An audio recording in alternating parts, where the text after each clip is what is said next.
The alchemical stone, the lapis, symbolizes something that can never be lost or dissolved, something eternal that some alchemists compared to the mystical experience of God within one's own soul.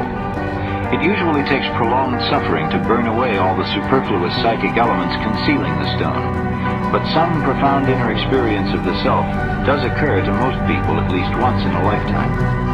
From the psychological standpoint, a genuinely religious attitude consists of an effort to discover this unique experience and gradually to keep in tune with it.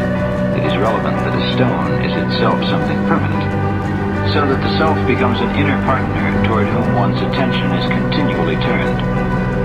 Trying to give the living reality of the self a constant amount of daily attention is like trying to live simultaneously on two levels or in two different worlds. One gives one's mind, as before, to outer duties, but at the same time one remains alert for hints and signs, both in dreams and in external events, that the self uses to symbolize its intentions, the direction in which the life stream is moving. Thus, in the midst of ordinary outer life, one is suddenly caught up in an exciting inner adventure, and because it is unique for each individual, it cannot be copied or stolen. There are two main reasons why man loses contact with the regulating center of his soul.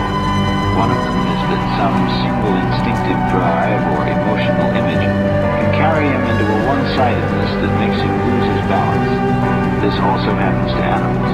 For example, a sexually excited stag will completely forget hunger and security. This one-sidedness and consequent loss of balance are much dreaded by primitives who call it loss of soul. Another threat to the inner balance comes from excessive daydreaming, which, in a secret way, usually circles around particular complexes. In fact, daydreams arise just because they connect a man with his complexes.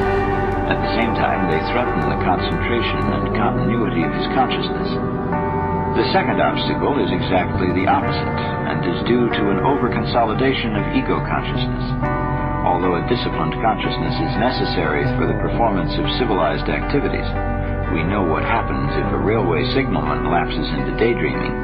It has the serious disadvantage that it is apt to block the reception of impulses and messages coming from the center.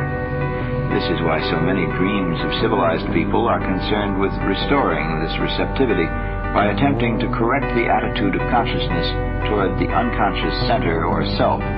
In fact, whenever a human being genuinely turns to the inner world and tries to know himself, not by ruminating about his subjective thoughts and feelings, but by following the expressions of his own objective nature, such as dreams and genuine fantasies, then sooner or later the self emerges. The ego will then find an inner power that contains all the possibilities of renewal.